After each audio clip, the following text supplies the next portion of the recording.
Қайырлы күн, қымбатты пайдаларына каналының көрермендері. 2024 жылдан бастап балабақшаға кезекке тұру тәртібі өзгеріп жатыр.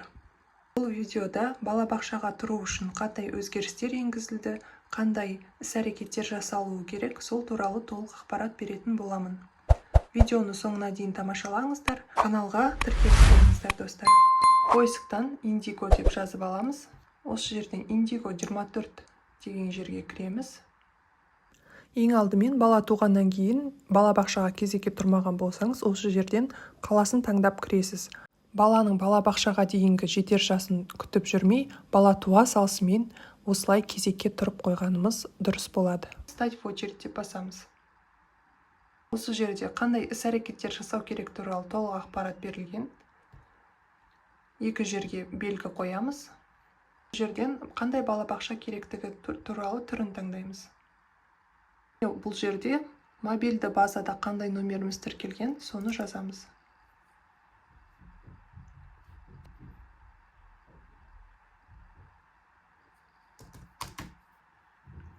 Кодты жазып, продолжить деп басамыз. Екінші шаг, осы жерде барлық ата-анаға қатысты ақпаратты толтырып шығамыз. Енді теріп, мына жерде заполнить фио деп тұрған жерді басқан кезде автоматты түрде сіз туралы деректер өзі шығатын болады. Енді астыға қарай түсеміз. Баланың иін жазамыз. Баланың иін жазып, заполнить фио дегенді басамыз. Автоматты түрде барлық деректер өзі шығып тұрады. Продолжить дегенді басамыз. Үшінші шаг, егер де сізде қандай да бір жеңілдік түрі болатын болса, осы жерде документті PDF форматта тіркеп қоямыз.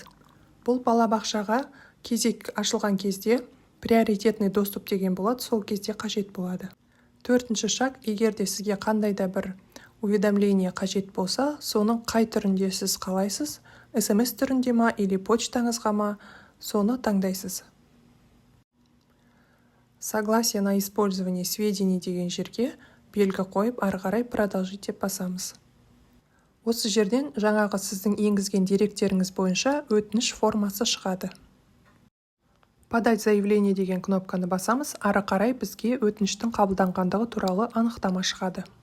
Кезекке тұру бойынша өтінішіміз кетті, енді балабақшаға жолдама аламыз. Ол үшін бірінші шаг, біз иінімізді енгіземіз, ата-ананың иінін. Және де екі жерге белгі қойып, продолжить деген кнопканы басамыз. Екінші шаг, Индиго порталына кіретін паролімізді енгіземіз, және ұялы телефонымыздағы id24.kz қосымшасындағы камера арқылы осы жерде көрсетілген QR-кодты сканер жасаймыз. QR-кодты сканерлеген кезде бізде войти деген кнопкамыз көк боп жанып активный болады. Енді сол войти деген кнопканы басамыз. Біздің анкетамызға кірді бірінші бетіне. Осы жерде ата-аналарға қатысты қандай өзгеріс болғандығы туралы анықтама берілген. Енді біз балабақшаға баламызды жолдама алатын кезде 4 балабақшаның тізімін таңдаймыз. Бұл өтінішті алдын ала толтырып қоюға болады, және толтырып болғаннан кейін де оған өзгерістер енгізуге рұқсат етіледі. Неғұрлым кезекке ертерек тұрсаңыз, соғұрлым баланың кезегі ертерек жылжып отырады. Енді анкетаны толтырамыз. Бірінші сұрақ, балаңыздың қай тілде балабақшаға барғанын қалайсыз, соны таңдаймыз. Екінші сұрақ, осы жерден 4 балабақшаның тізімін таңдаймыз. Үйіңізге жақын орналасқан немесе өзіңіз қандай балабақшаны қалайсыз, сол балабақшаның тізімдерін осы жерден таңдап аламыз.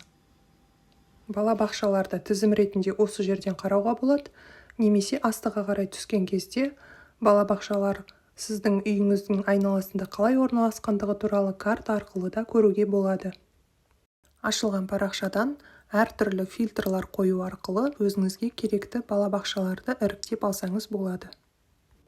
Мен өзіме қажетті деген 4 балабақшаның тізімін енгіздім. Енді далее деген кнопканы басамыз.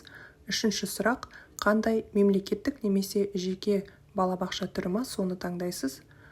Және неліктен сіз ондай балабақшаны таңдайсыз? Сапасы жағы сізге тиімді ма, немесе бағасы тиімді ма, соған белгі қоясыз.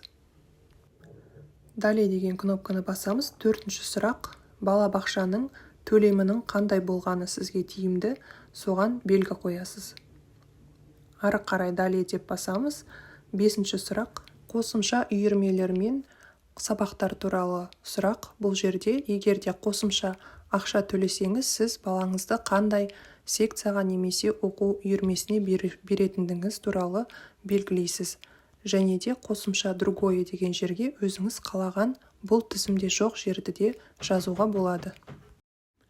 Керекті жерге белгі қойып, қажетті кружоктың атын жазғаннан кейін далее деп басып, 6-шы сұраққа өтеміз.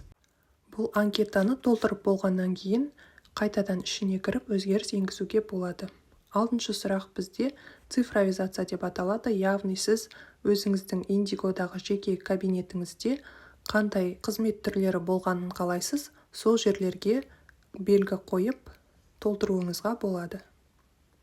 Мысалы, балалардың күнделікті ас мәзірін, оның құрамын бақылауға алу туралы, немесе тәрбиешінің жеке ісі туралы, немесе баланың күнделікті балабақшаға барып келуі туралы журналдың болуы, немесе астына другое деген жерге тағы да Индиго сайтында қандай ақпараттарды көргіңіз келеді, соларды толықтырып жазуға болады. Барлығын толтырып болғаннан кейін сохранить деген кнопканы басамыз. Осы жерден бізге анкетамыздың сақталғандығы туралы ақпарат шығады. Посмотреть анкету деген кнопканы басу арқылы біздің толтырған анкетамыздың ішіне қайтадан кіреміз. Және де толтырылған ақпараттарымыздың дұрыс-бұрыстығын барлығын осы жерден тағы да бір қайрап, егерде қандай да бір өзгеріс енгізетін болсаңыз, изменить анкету деген батырманы басып, өзгерістер енгізуге болады. Бұл толтырылған анкетамыз сайтта 6 ай бойы тұратын болады. 6 ай уақыт өткеннен кейін анкетаны қайтадан толтыруға мүмкіндігіңіз бар. Енді бастапқы бетке личный кабинетке қайтадан өтеміз.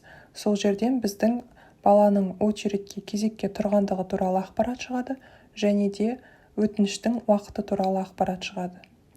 Жоғарғы жағын қарасаңыз, кезек күтілуде, яғни в ожидании места деген жазу шығып тұр. Яғни 10.745 баланың ішіндегі біздің кезегіміз 811 болып тұр. Осылайша баланы туғаннан кейін кезекке қоюдың пайдасы, сіздің балаңыздың жасы балабақша жасына жеткен кезде алдыңғылардың бірі болып, балабақшаға жолдама алуға мүмкіндігіңіз жоғары болады. Егер ақпарат пайдалы болса, мен қуаныштымын. Арнаға міндетті түрде тіркеліп қойыңыздар. Назарларыңызға көп рахмет, достар.